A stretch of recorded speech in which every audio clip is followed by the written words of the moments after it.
Hello everybody. तैयारी YouTube channel में आप लोगों का स्वागत है। बहुत ही बुरा न्यूज़ एक आ रहा है ये कोविड-19 के आउटब्रेक में ही, लॉकडाउन में ही, कि विशाखापट्टनम आंध्र प्रदेश पे विशाखापट्टनम नाम का एक जगह है।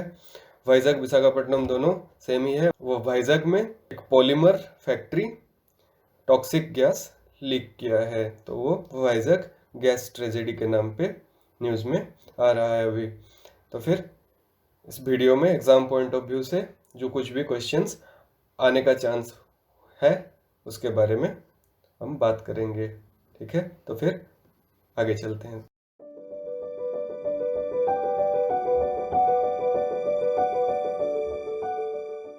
हाँ, तो न्यूज़ में क्या आ रहा है कि आप लोग अगर न्यूज़ देख रहे हैं तो फिर पता होगा, तैयारी कर रहे हैं तो न्यूज़पेपर भी पढ़ रहे होंगे आई होप।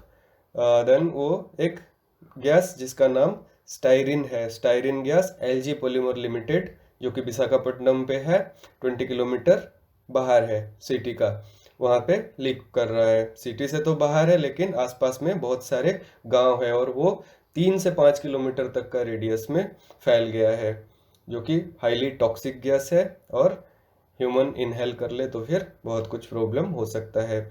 थोड़ा आउटलाइन देख लेते हैं, उसके बाद डिटेल में हम एनालिसिस करेंगे इस न्यूज़ का।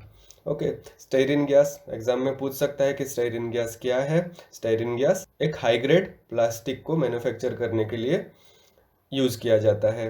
ओके, और उसका स्टेबिलिटी कुछ ऐसा है कि वो लिक्विड फॉर्म में 20 डिग्री सेल्सियस में ही स्टेबल रहता है। अगर टेम्परेचर बढ़ रहा है तो फिर ये वो गैस स्टेट को चला आएगा और गैस स्टेट में वो टॉक्सिक लेवल बहुत ज़्यादा होता है और स्प्रेड कर जाता है। ओके, तो ये क्यों हुआ कि 20 डिग्री सेल्सियस से ज़्यादा टेम्परेचर हो गया, उसको रखने का कुछ तरीका ठीक नहीं होगा, इसलिए वो हाइजेडस गैस स्प्रेड करने लगा। तो एग्जाम में और भी पूछ सकता है एलजी पॉलीमर्स क्या है, एलजी पॉलीमर्स के कंपनी के बारे में। तो फिर थोड़ा बहुत जान लेते हैं, उतना ज़्यादा इम्पोर्टेंट नहीं है, फिर भी न्यूज़ में अगर आ रहा है तो हम थोड़ा रफ आइडिया रखना ज़रूरी होता है हर चीज़ के बारे में। कोई भी छोटा से बड़ा एग्जाम्स के लिए ज़रूरी हो सकता है। ओके, वो एलजी पॉलीमर्स वो सेटअप किया गया हिंदुस्तान पॉलीमर्स लिमिटेड के नाम पे 1965 पे, जब ब्रिटिश थे, और 1982 में उसको अमलगम किया गया मैकडॉवेल एंड कंपनी के साथ। उसके बाद 1997 में एक साउथ कोरियन कंपनी उसको खरीद लिया। उसके बाद उसको एलजी पॉलीमर्स लिमिटेड रख दिया। जो हिंदुस्तान पॉलीमर्स लिमिटेड था वो बहुत ही हार्मफुल हैजर्डस केमिकल यूज करता था। मैकडॉवेल एंड कंपनी कुछ हार्मफुल केमिकल कम यूज करने लगा। उसके बाद एलजी पॉलीमर सिर्फ वो हाई ग्रेड प्लास्टिक ही मैन्युफैक्चर करता था और उस पर यूज होता है styrene gas. Okay, styrene gas का केमिकल हैजर्ड हो गया, तो अगर ह्यूमन या फिर जानवर जो भी उसको एक बार इनहेल कर लेता है तो फिर हेल्थ इश्यूज क्या क्या आने का चांस है। हेल्थ इश्यूज क्या आएगा? आई इरिटेशन हो सकता है, स्किन इश्यूज हो सकता है, हेडेक हो सकता है, वोमिटिंग, फैटिग्यू हो सकता है, मतलब वीक लग सकता है, और सेंट्रल नर्वस सिस्टम को भी अटैक कर सकता है। और इसका कोई भी मेडिसिन अवेलेबल नहीं होता है। Death rare to rare cases में होता है, लेकिन हमारे यहाँ पे 11 लोगों की मौत हो गई है। वो ऑक्सीजन थेरापी यूज करके ठीक हो सकते हैं पेशेंट्स। ओके, अब आते हैं डिटेल एनालिसिस के लिए कि इशू क्या था। इशू था, सब हेडिंग्स में से एक एक करके हम देख लेते हैं। ठीक है, वो हैजर्डस एंड केमिकल गैस था। उसके बारे में पॉलिटी पॉइंट ऑफ व्यू से स्टेरिन गैस को एक हैजर्डस गैस के नाम पे मेंशन किया हुआ है। Manufacture storage and import rules 1989 पे, import rules of hazardous gases. Okay, तो ये 20 डिग्री सेल्सियस में लिक्विड स्टेट में स्टेबल है। अगर टेम्परेचर इंक्रीज हो रहा है तो ब्लास्ट कर सकता है। वो एक हाईली इन्फ्लेमेबल गैस भी है अगर गैस स्टेट में रहे तो। ओके, तो फिर आगे बढ़ते हैं। और पॉपुलेशन डेंसिटी, उसके बाद जो डिटेल, मतलब अगर कोई भी पॉपुलेशन नहीं होता वहाँ पे, आसपास गांव वाँव वगैरह कुछ नहीं होते, तो फिर उतना ज़्यादा ह्यूमन हेल्थ को इफेक्ट नहीं करता। ओके, पॉपुलेशन डेंसिटी भी बहुत हाई था जिस एरिया में वो एलजी पॉलीमर है। ओके, सेफ्टी मैकेनिज्म कुछ भी ठीक से यूज़ नहीं ही किया होगा, क्योंकि अगर सेफ्टी मैकेनिज्म होता तो वो उसको कुछ तो हम कर पाते कि वो गैस उतना स्प्रेड नहीं कर पाता, या फिर कुछ प्रिकॉशनरी मेजर्स अगर होता तो फिर उतना हैजर्डस नहीं होता है। उसके कॉज क्या हो सकता है कि कॉज स्टेट गवर्नमेंट के साथ इंडस्ट्री का टाई अप भी हो सकता है। एपैथी, जो कि स्टेट गवर्नमेंट एंड इंडस्ट्री दोनों को पता है कि ये कंपनी प्रिकॉशनरी मेजर्स नहीं ले रहा है, ये कंपनी हैजर्डस केमिकल यूज कर रहा है, फिर भी स्टेट गवर्नमेंट ने कुछ भी मेजर नहीं लिया था उसके लिए। और एक बात न्यूज में था कि वो एलजी पॉलीमर का एनवायरमेंटल क्लियरेंस भी नहीं था। एनवायरमेंटल क्लियरेंस बहुत ही ज़्यादा ज़रूरी है, और environmental impact assessment time to time होना चाहिए। ओके, और कुछ लॉ का भी फॉल्ट होना देखा जा सकता है यहाँ पे। अगर पॉलिटी पॉइंट ऑफ व्यू से फिर से देखें तो फिर वो पब्लिक लायबिलिटी इंश्योरेंस एक्ट, उसके तहत एक फंड होता है गवर्नमेंट के पास, उसको बोलते हैं environmental relief fund.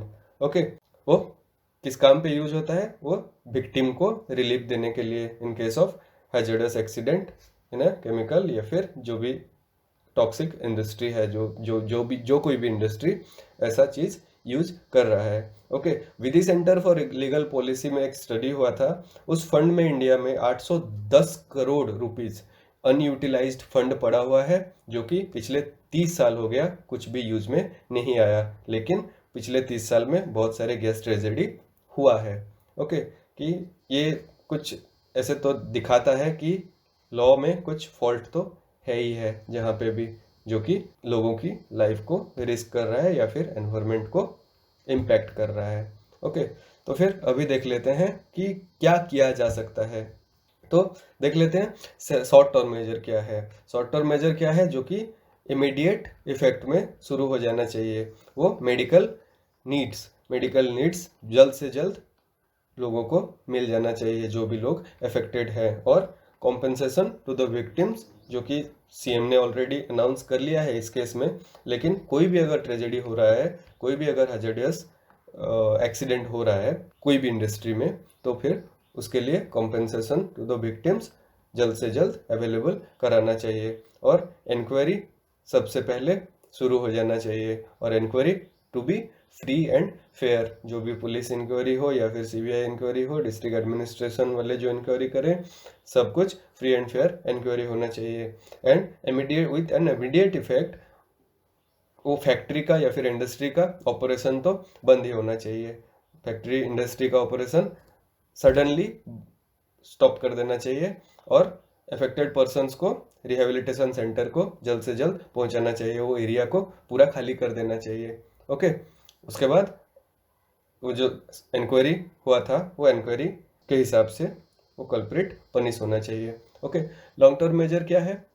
Long term major का मतलब कि और आगे ऐसा एक्सीडेंट्स ना हो, या फिर अगर ये एक्सीडेंट का बाद में कुछ इम्पैक्ट रहे तो फिर उसको कैसे हैंडल करेंगे।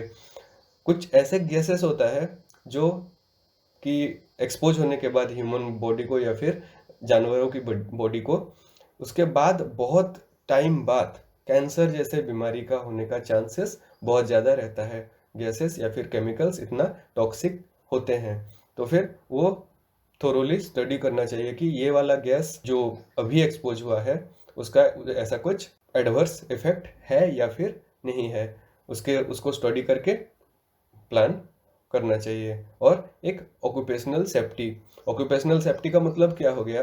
अगर ये हजार्ड जब फैक्ट्री फुल ऑपरेशन में होता, अभी तो लॉकडाउन चल रहा था, फैक्ट्री बंद था, तब उसके वर्कर नहीं होंगे उसके अंदर, अगर उसके वर्कर होते तो फिर बहुत ज़्यादा नुकसान हो जाता, बहुत ज़्यादा जिंदगी को हम खतरे में डाल सकते थे।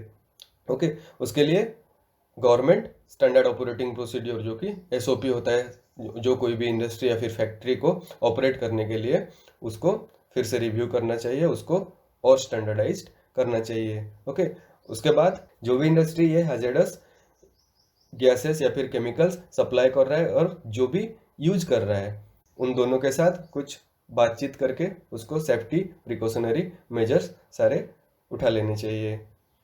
ओके, उसके बाद एनवायरमेंटल क्लियरेंस बहुत ही ज़्यादा ज़रूरी हो जाता है। और ये तो भी कहा जाता है कि ये वाला जो एलजी पॉलीमर्स का कंपनी है, वो एलजी पॉलीमर्स का एनवायरमेंटल क्लियरेंस तो था ही नहीं, उसके बाद भी वो कुछ प्रोडक्ट मिक्स जो कि अलाउड नहीं है वो करता था।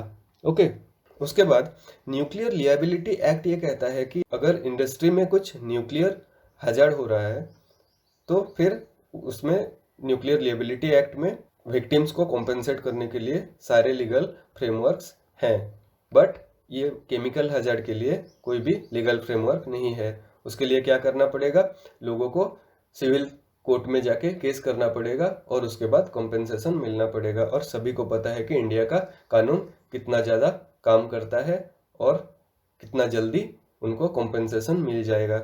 ऐसे में 10-15 साल ऐसे ही चला जाएगा कॉम्पेंसेशन मिलने में जो कोई भी विक्टिम होगा। ओके, सो कुछ तो एक लीगल सिस्टम में हमारा चेंज करना जरूरी है, जो कि डिस्ट्रिक्ट एडमिनिस्ट्रेशन या फिर स्टेट गवर्नमेंट या फिर सेंट्रल गवर्नमेंट को जल्द से जल्द स्टेप लेना चाहिए, जो कि बाद में ऐसा कुछ हैजर्ड का चांसेस को हम टाल सकें।